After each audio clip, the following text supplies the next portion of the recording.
o São Paulo no Morumbi. Obrigado, Golden Boys. Resultado gigante, Breno. Gigante mesmo. Pro torcedor ter uma dimensão, o Ceará nunca tinha vencido o São Paulo no Morumbi, ou Morumbis, jogando pela Série A do Campeonato Brasileiro. Foi a primeira vez na história que isso aconteceu. E aconteceu num jogo corretíssimo do time do Ceará. O Ceará fez um jogo muito correto para sair vitorioso hoje nessa partida. Resultado de 1-0 é merecido. Resultado de 1-0 coroa a efetividade e a boa atuação do time do Ceará. E premia um time que soube o que fazer em campo. Destaquei logo no intervalo que o primeiro tempo tinha sido muito equilibrado e que dava para o Ceará ganhar o jogo se tivesse a correção de alguns aspectos para a segunda etapa. E o Ceará fez essa correção, fez essas correções. O Ceará conseguiu voltar para o segundo tempo com o Pedro Henrique no lugar do Paulo Baia, tendo um fôlego maior ofensivo, tendo a participação maior do Matheus Bahia, e o Crespo fez uma mudança para tentar deixar o São Paulo mais ofensivo, mas que bagunçou ainda mais o negócio e deixou espaços lá atrás. Quando ele tira os três zagueiros, eu destaquei aqui no intervalo, que os três zagueiros eram o que faziam com que o Ceará nunca tivesse, pelo menos, superioridade numérica. Era sempre, pelo menos, igualdade. Porque você tinha os três atacantes, Paulo Baia, Pedro Raul e o Galeano, contra os três defensores do São Paulo. Então ficava sempre nessa igualdade. E o ataque do Ceará estava tendo muita dificuldade por conta disso.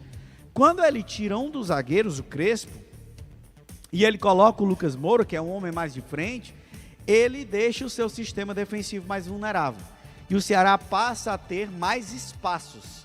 Se o setor defensivo do São Paulo é menos povoado, vai ter mais espaço por ali.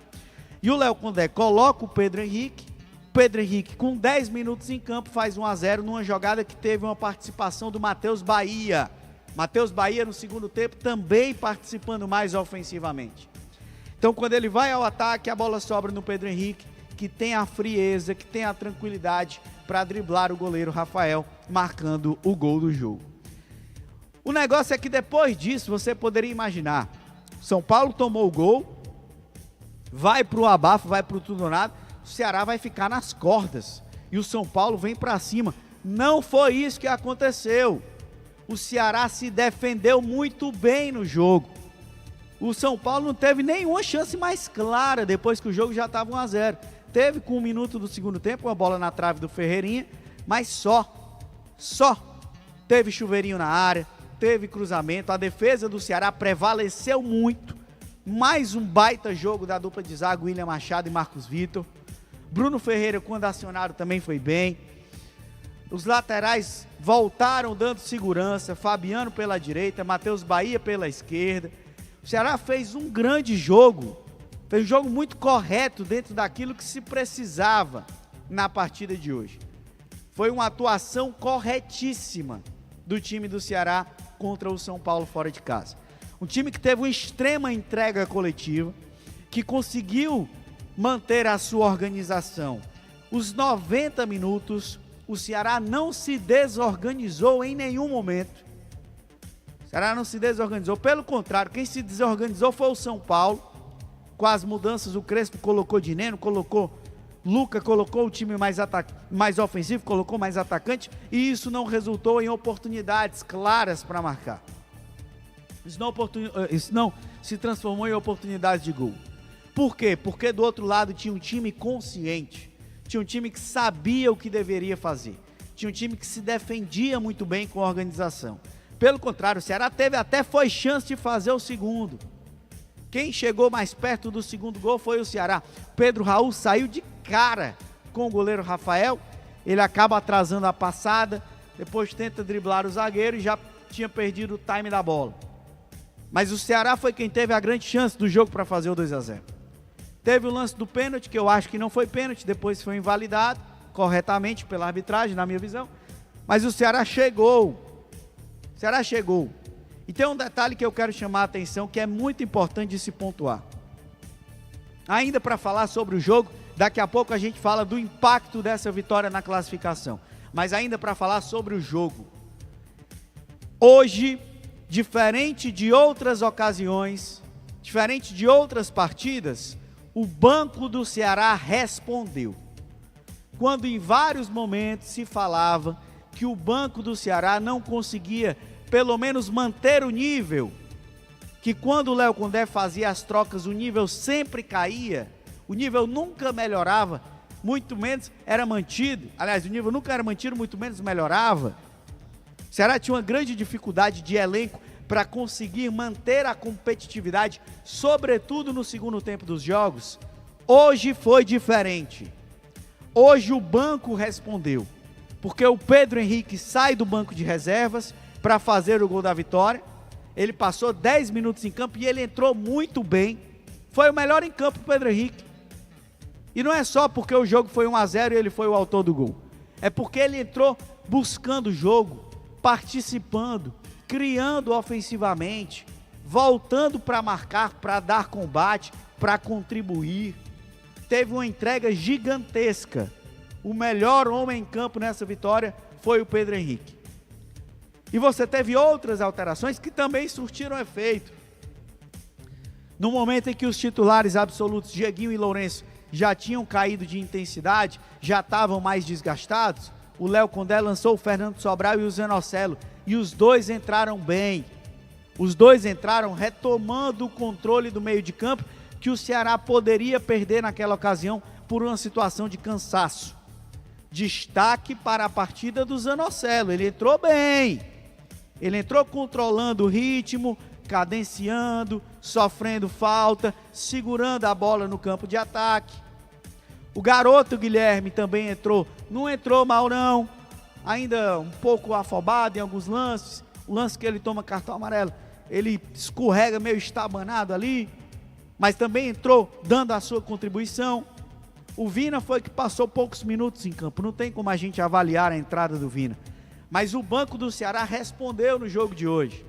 Foi do banco que saiu o autor do gol e que saiu o caminho para o Ceará sustentar o segundo tempo.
Classificação da situação de tabela,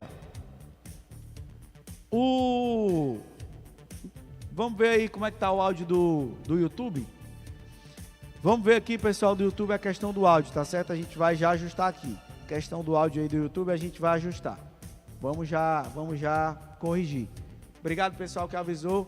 Questão do áudio aí do YouTube a gente vai corrigir, tá certo? Até para eu continuar o comentário aqui. Deu certo? Já voltamos. Já voltando no YouTube, né? Alô, pessoal do YouTube, manda aí que voltou. Manda aí que voltou. Manda aí que voltou. Deu certo, deu certo. O pessoal tá voltando aqui. O pessoal tá avisando aqui. Valeu, obrigado pelo toque. Obrigado pelo feedback. Mas, para falar sobre a importância dessa vitória.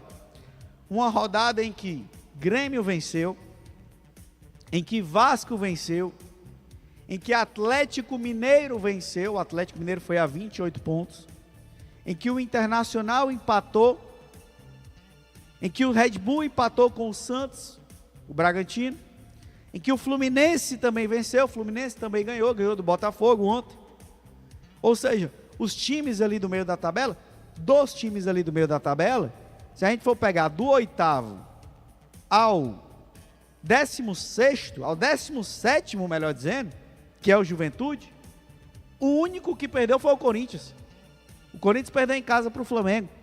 Do 8º ao 17º, só quem perdeu foi o Corinthians. Ou seja, a turma do meio da tabela, a turma que está na faixa, disputando o campeonato que o Ceará está disputando, que é campeonato ali de meio de tabela, todo mundo pontuou. Todo mundo pontuou. Quem não ganhou, pelo menos empatou. Então, a necessidade do Ceará pontuar, ela era gigantesca. Ela era muito grande. Por isso que essa vitória, ela vem num momento espetacular para o Ceará. Vem num momento fundamental. Fundamental. Vence o São Paulo fora de casa.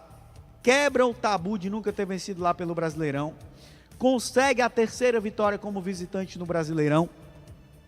Consegue vencer numa rodada em que os concorrentes diretos, todos ali também pontuaram, e aumenta de vez a sua distância para o Z4. Ganha ainda mais fôlego nessa disputa. A briga do Ceará, existe uma diferença entre time que luta para não cair e que luta para permanecer. O Ceará não está brigando para não cair. Quem está brigando para não cair é quem está na zona de rebaixamento, é o Juventude, é o Vitória, é o Fortaleza, é o Sport, esse aí praticamente já foi. Mas o Ceará, ele sempre teve um objetivo muito claro no campeonato: chegar aos 45 pontos o mais rápido possível, alcançar a pontuação que garante a permanência. E a vitória de hoje dá um passo muito grande e um passo consistente para conquistar esse objetivo.